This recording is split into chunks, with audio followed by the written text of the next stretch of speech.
Welcome to Chobe National Park, Botswana.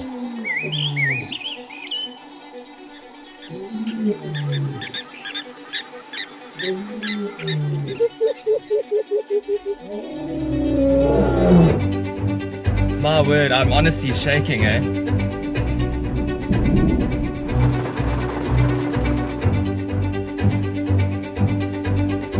There's lions chasing buffalo. Madness.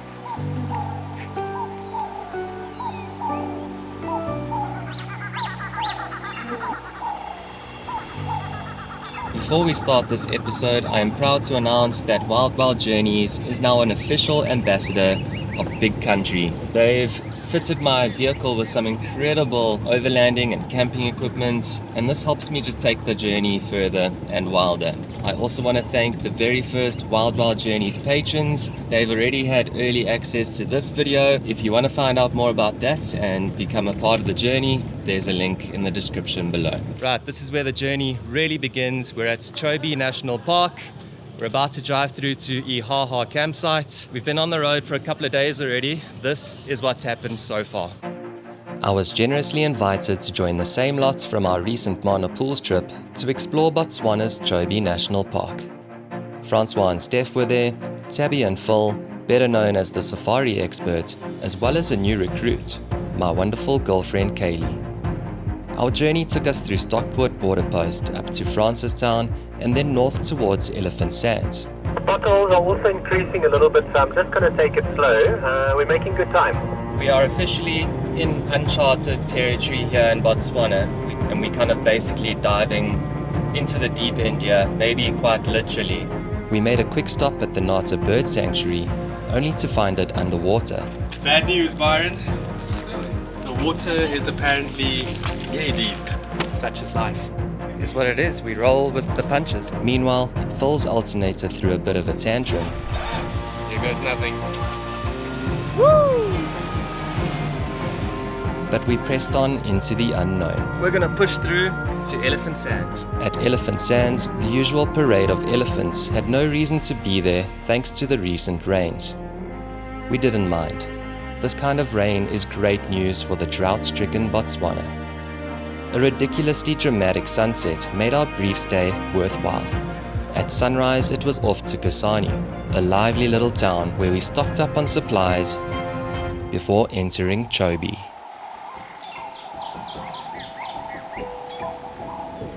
We've literally been in the park for like 3 minutes, and apparently there's a male lion just up ahead here under a bush.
So we've still got a bit of a way to go to get to Ihaha camp, because we keep stopping to look at, I don't know, just the beautiful scenery. We've got elephants in the green riverbed here, and there's a storm approaching.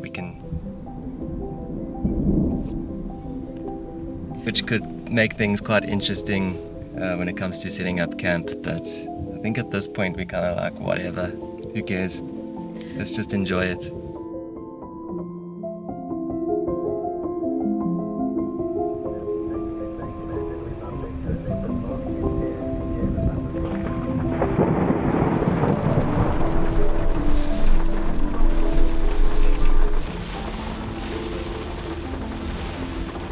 This might just be setting the tone for the whole of this trip.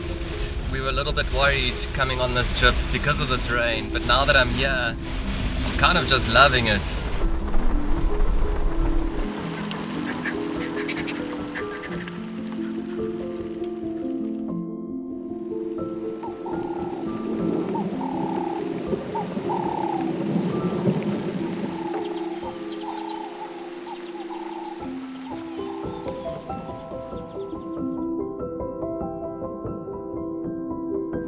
That was some of the most epic water driving I've done in my life. I know.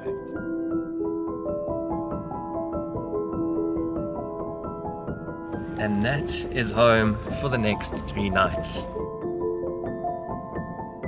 The lions were in capital.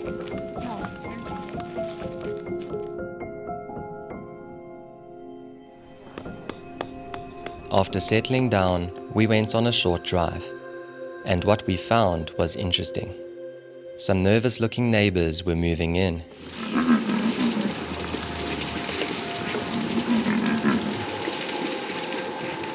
Hundreds of them.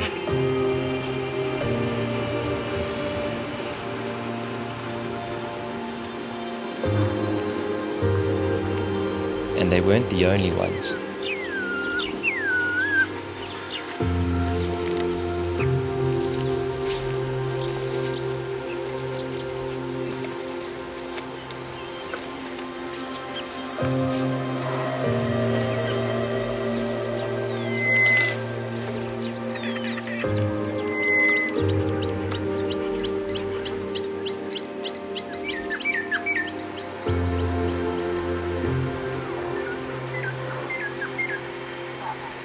It seemed that our new neighbors were attracting more than just our curiosity.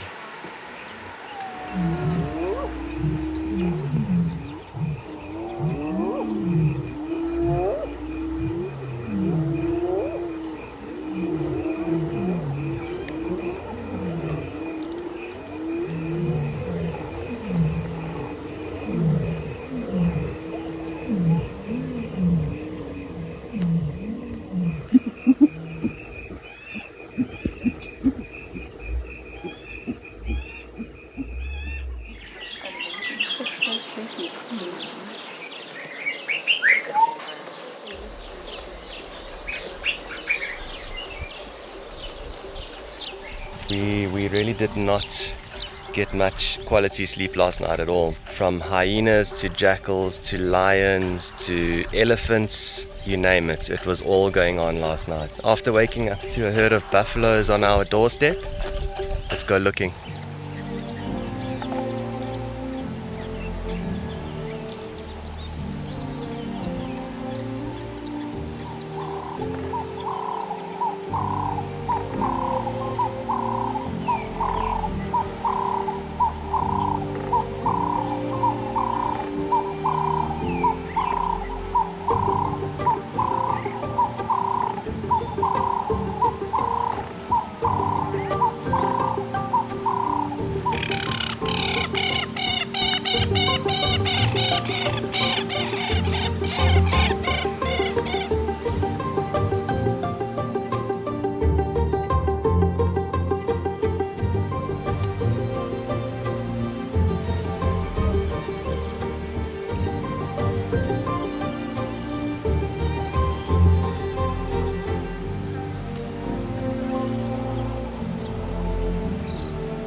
So this is where an elephant last night was having a nice rub against the tree. You can see how high it goes up there. This is still wet from last night. And camp is right there.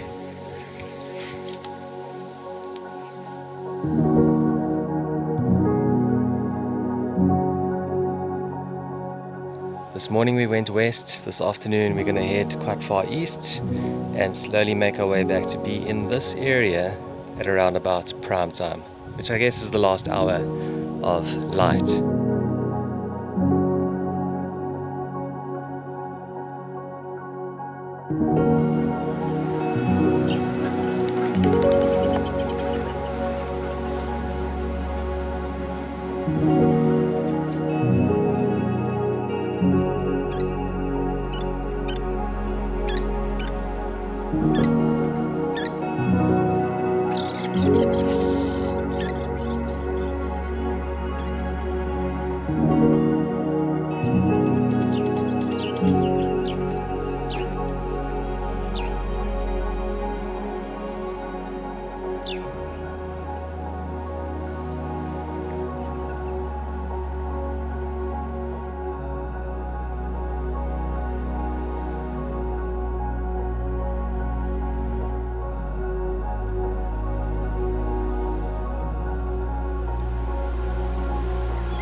As darkness crept in, it was time to embark on a 30-second journey back to camp. The herd of over 300 buffalo did exactly the same. We lit a fire as I was convinced that the storm was going to miss us. Okay, so it's been absolute madness here. I've just bribed some boerewors in record time. There's a massive storm approaching and there's lions chasing buffalo right in front of the camp. So quickly eat, get in the tent and see from there.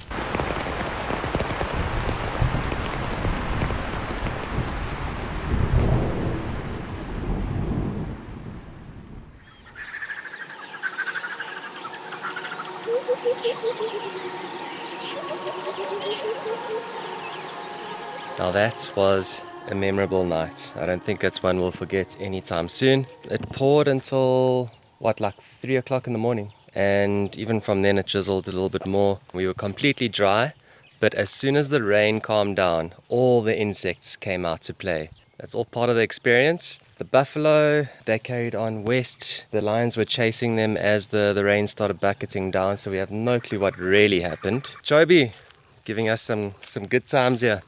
With another sleepless night in the bag, we took our tired faces and a swarm of flies on a morning game drive. These are the few that were not sitting on us. They had a really rough night. Just like us. Nevertheless, an outbreak of insects often leads to excellent birding. And that's exactly what we got.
Tabby and Phil rejoined the clan after spending a night in Kasane to tame their rebellious alternator.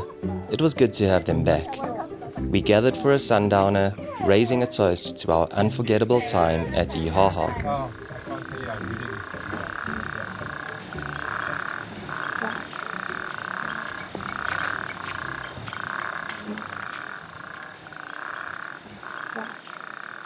The next morning, we set off for somewhere completely different, Savute.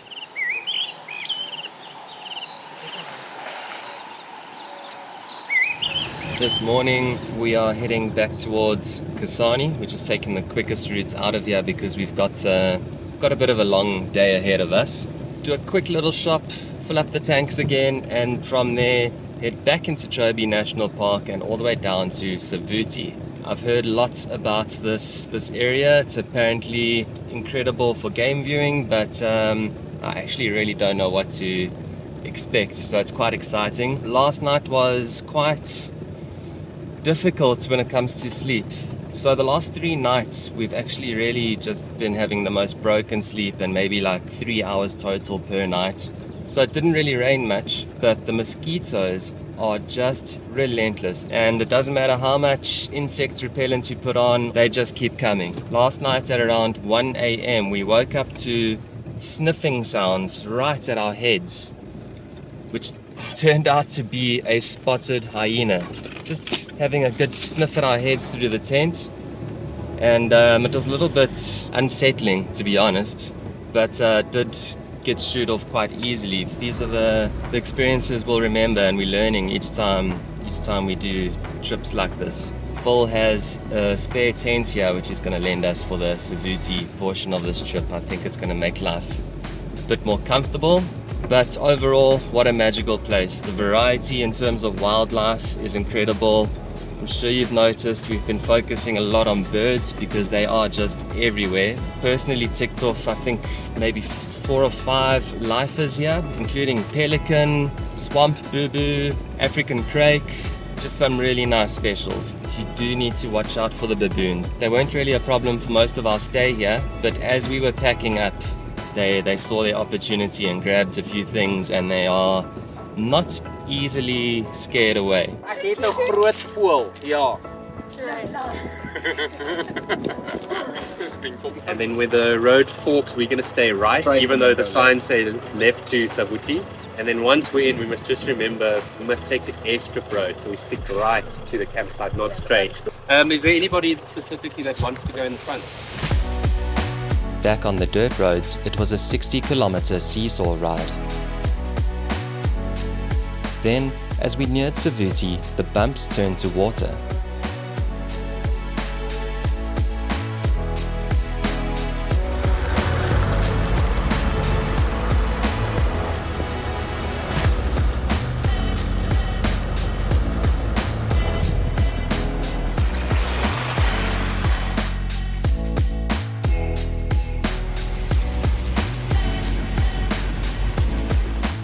So that looked a bit muddy to me, that's why I didn't take it.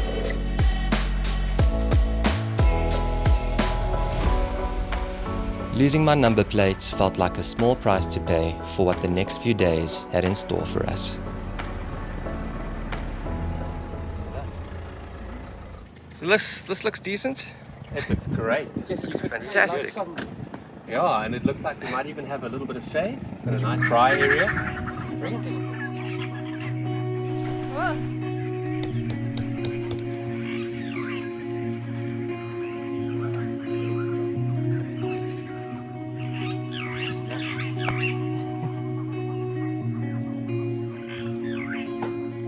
Arrival at Savute Campsite. Our campsite overlooks the lush Savute Channel, and this time, our neighbors were a bit less intimidating.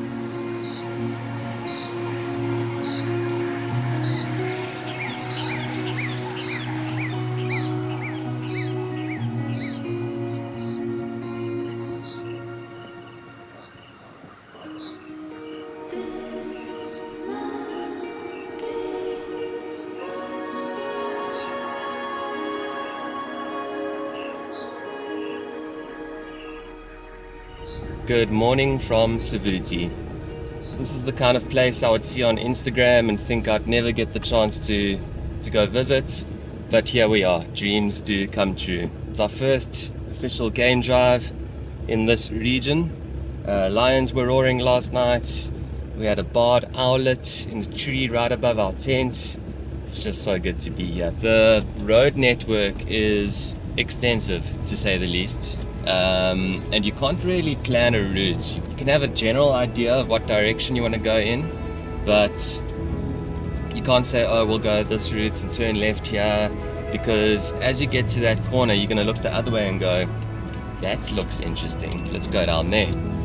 So I don't even know where I've been or where I'm going, and that kind of just adds to the fun out here. Feels like a real adventure. You don't know what's around the next corner. Just going around these rocky rocky outcrops at the moment, and just like suddenly changes. The whole vibe of each little area is very different.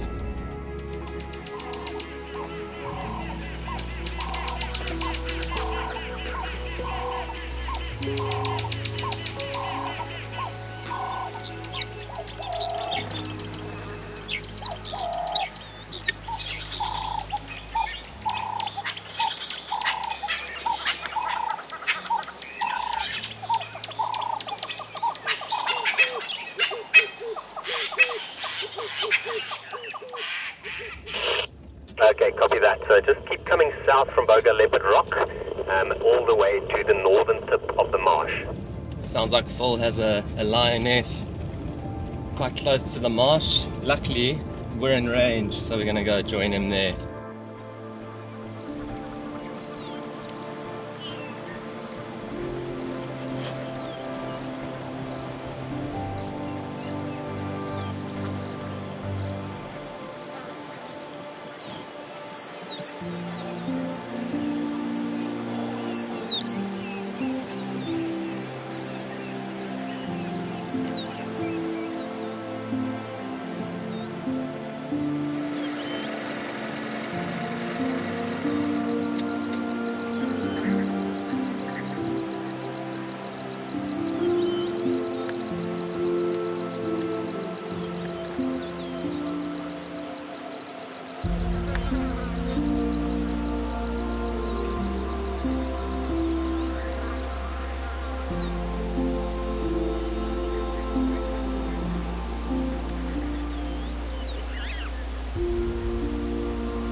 So it looks like the marsh is a good place to be. Those lions weren't exactly trying to hide themselves, but those zebra would not take their eyes off of them. Hyena was cracking me up, just sticking with the zebra, waiting for something to happen, just like we were. Yeah, hopefully we can come back and find them again this afternoon. See the evidence being eaten alive. Phil and Tabby lent us their awesome tent, so we slept a full 7 hours or so. It's funny, Tabby and I, when we were driving back in the channel now, you're driving that beautiful road, you're thinking to yourself, what's the cost and reward of coming in summer?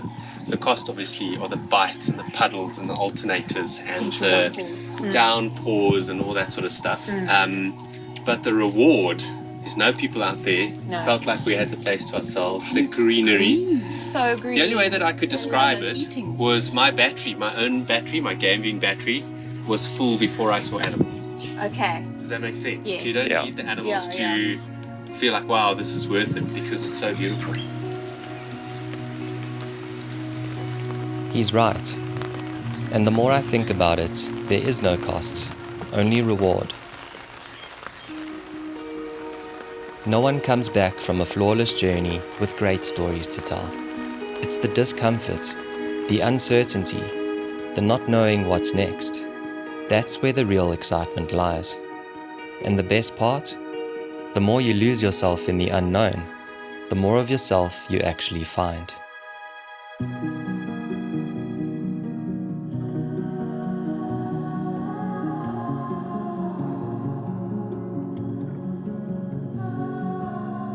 Feel the warmth of the summer. I get lost in the colors, golden hours in your eyes. There's a world to discover. All the means for wonder in your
was alright when we went south, but when we left, it's not that quick.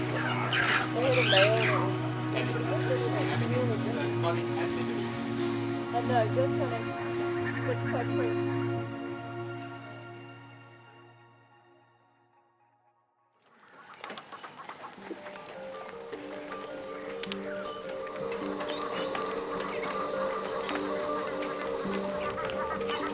Of course, sometimes it's more than just yourself that can be found. Got a bit of rain last night, but lucky for us, it stopped just as we were waking up. There is no plan this morning, just going with the flow. Let's see where it leads us.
My word, I'm honestly shaking, eh?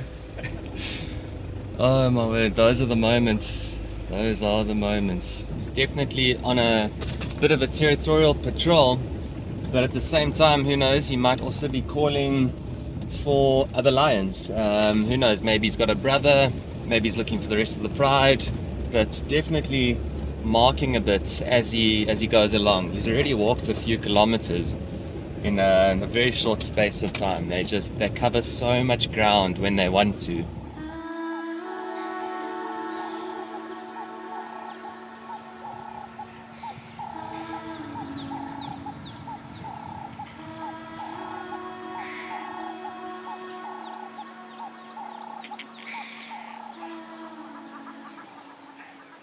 Phil just said that he saw some other tracks of a lioness heading in this direction too, so maybe he's looking for that lioness.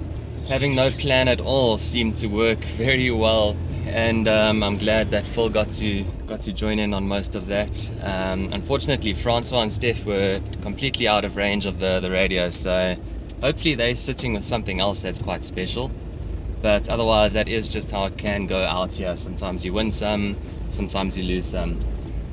That lion's continued west. I think he walked at least 5 kilometers, stopping, starting, roaring, listening, and followed those lioness tracks, and she wasn't exactly calling back. Maybe she doesn't want to be found.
It dawned on me at this moment that we didn't have much time left in this mysterious place.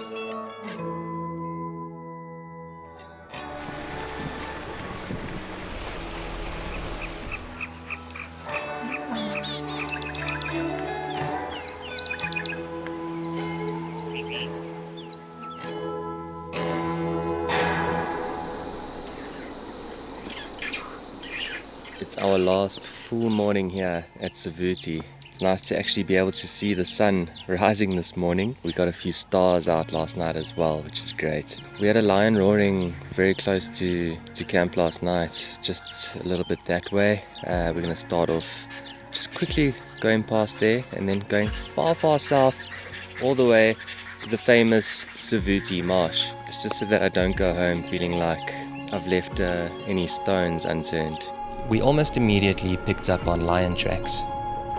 False alarm, check this lion pride here to my right. Oh my word. We owe you all drinks. It happens to the best of us. But what those tracks did lead us to was a warm sunrise before heading down to the marsh.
You go so calm.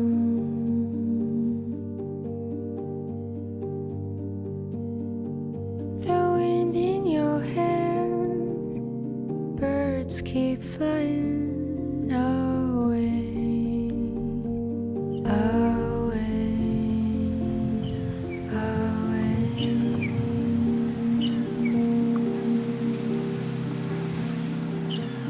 Ooh, lost in your world. Ooh, memories of home. Ooh, lost in your world. Ooh, looking for home.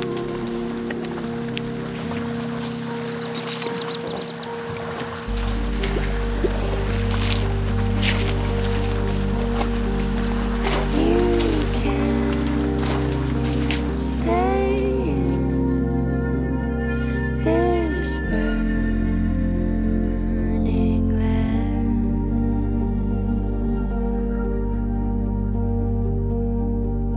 With tears in your hand, keep sailing away, away, away.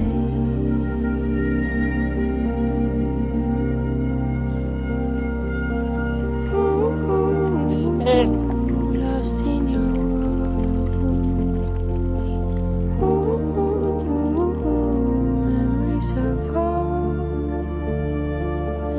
Ooh, lost in your world. By then, our souls were already overflowing. All we wanted was a slow, final moment with the lush Savute channel, to feel it for the last time before hopefully one day returning in the harsh, dry season. I liken this Botswana journey to the path of a lion. He doesn't move in a straight line.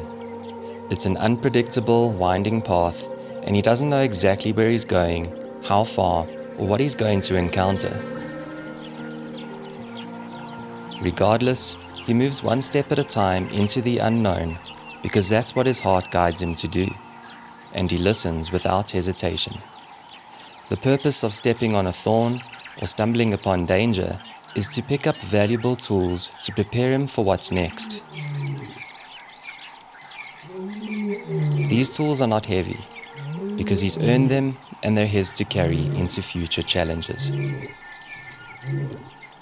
The winding path never becomes more direct, but his journey through the bends, valleys, and ridges become fulfilling and have meaning. Friends may join him, then detour when they need to. Their journeys are out of his control. In truth, so is his own. But what he does control is the experience of it.